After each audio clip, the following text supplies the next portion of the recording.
Welcome back. I'm now joined by our business editor, Owen Fairclough. Hello, Owen.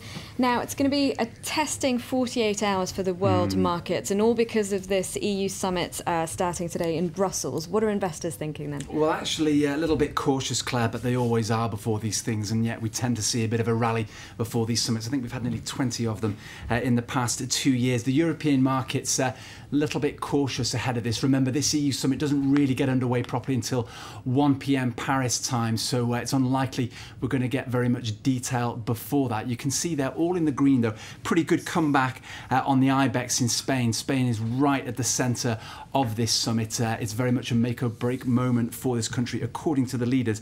We can see there was a big sell-off yesterday, so something of a comeback, something of a correction. On the Asian markets, a good day's trading on the Nikkei. In fact, it's had a pretty good week so far. 4 days of gains now, finishing the day around 1.5% up. The Hang Seng just a little way behind, quite some way behind, in fact, around 0.2% up at the close.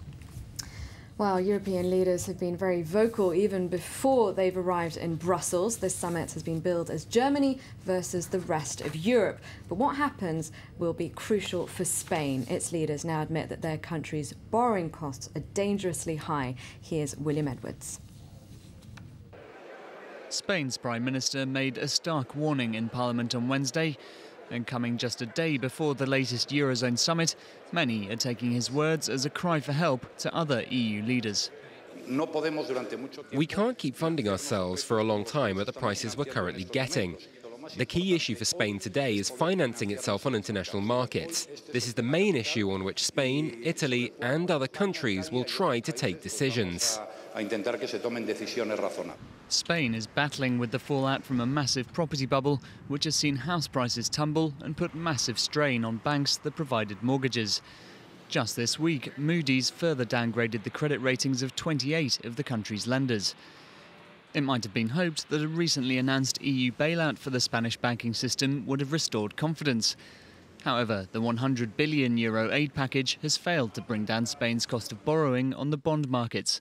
That's still hovering at around the 7% mark at which Greece, Ireland and Portugal all took EU bailouts. Meanwhile, unemployment is the highest in the Eurozone, with youth unemployment at over 50%. Spain is hoping that some form of pan-European borrowing can be agreed soon. But Angela Merkel has said she believes that's the wrong way to go, leading many to worry that a full bailout may become inevitable. And that summit kicks off at 1 p.m. local time in Brussels. We'll, of course, give you all the updates from that. Let's give you a few more of the day's business headlines now. Financial authorities across the world are expected to continue their inquiries into an alleged conspiracy to fix interbank lending rates. That's after UK bank Barclays paid $450 million to settle claims that it manipulated the LIBOR interbank lending rate that forced millions of borrowers to overpay on their debts. Authorities in the US, Europe and Japan are looking at activities of banks that include HSBC and Citigroup, as well as Credit Suisse, over similar claims. News Corp's board has approved a plan to split Rupert Murdoch's empire in half. That's according to Bloomberg sources. It'll mean separating publishing from the entertainment division that includes lucrative brands like the 20th Century Fox movie studio and Sky pay-per-view TV. Murdoch has been under pressure from shareholders to isolate his underperforming newspapers in the wake of the UK phone hacking scandal. And Airbus is looking at opening its first factory in the United States. Reuters says the France-based plane maker wants to build its best-selling A320 jet on US turf. That's in direct competition with rival Boeing. The firm had planned to build military mid-air refueling planes in the US before losing a multi-billion-dollar contract. Airbus says so far no decision has been taken. Now, tablet computers seem to hit the market around once a week right now. No one can touch Apple, whose iPad is the market leader. So why would Google want to try with its new Nexus? Our digital content editor, Eric Olander, is with us. Hello, Eric. Now, we just had the first glimpse of this product just 12 hours ago. What did you think of it? It is a big bet, and we're seeing a lot of big bets. As you said, every day we seem like we hear like a new tablet coming out. Microsoft last week, Google this week. In San Francisco right now, thousands of Google Google devotees and developers are gathering to watch what Google is unveiling. They came out yesterday with the Nexus 7. This is the latest tablet that's out there. Now, this is not an iPad killer, and this is really what people are making the comparison between this and the iPad. They're really going off after the Amazon Fire. So the idea is to link up this tablet with the Google Play online store to watch movies, to read books, to download magazines and whatnot. So that's really going after that. It's a 7-inch tablet, 340 grams. You get to watch 9 hours of video on it. It's got something called NFC in it, near field communications, and allows you to communicate with other devices and other technologies. That's something that the iPad does not have. So Google right now is going in a very different direction by going to the hardware game much more aggressively than they ever have before. What's the most attractive part of this product, Eric? You mentioned that it's not an iPad killer, and the pricing, I think it's going to go retail for around $200. That's about half the entry-level iPad. So are we looking at a different kind of tablet user with this product? Let's talk about what's attractive for this. Okay, so a couple other stats that came out yesterday. 400 million Android devices worldwide. They're signing up 1 million a day right now. So what they're trying to do is take advantage of this huge base of people that they've got, funnel them into the Google Play online marketplace, and have them buy things. And what they're recognizing is that the search model, the one that they've made so much money, buttloads and bucket loads of money, has now coming to an end, and they have to find new markets in that. Now, Eric, as you mentioned before, Microsoft launched its own tablets a week ago, and this is a big shift with Microsoft and Google. You've got firms making software for other companies going it alone. So here we have Microsoft really betting the farm. They're changing their entire business plan because up until now, Microsoft has made software for other companies to put their hardware on.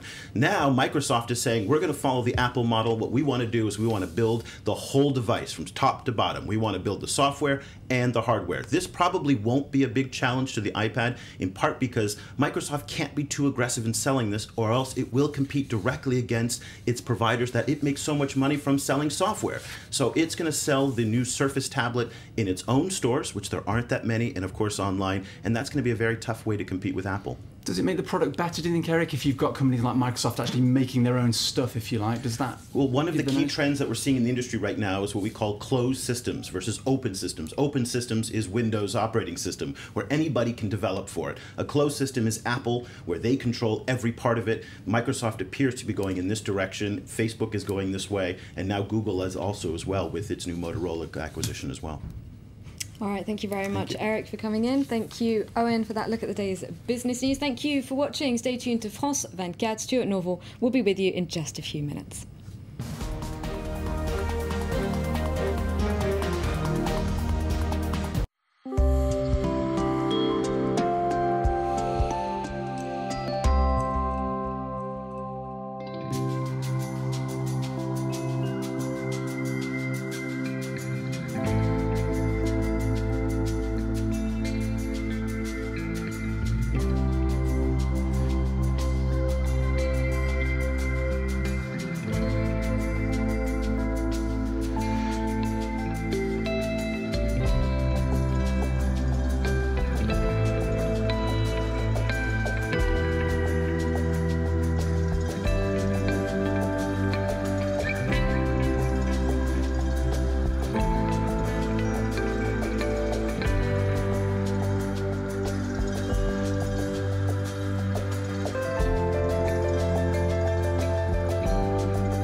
Faster, higher, stronger. Welcome to London, the home of the 2012 Olympics. Join us for our special show on the best of British culture. Don't miss Culture, Monday, 5:15 p.m. Paris time on France 24.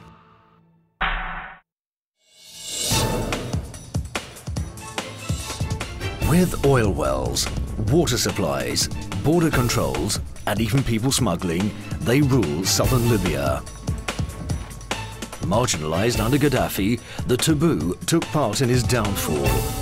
Ever since, they've been fighting Arab tribes in a power struggle over towns in the region. Hundreds have been killed in the violent clashes. On the eve of the elections, the situation remains explosive.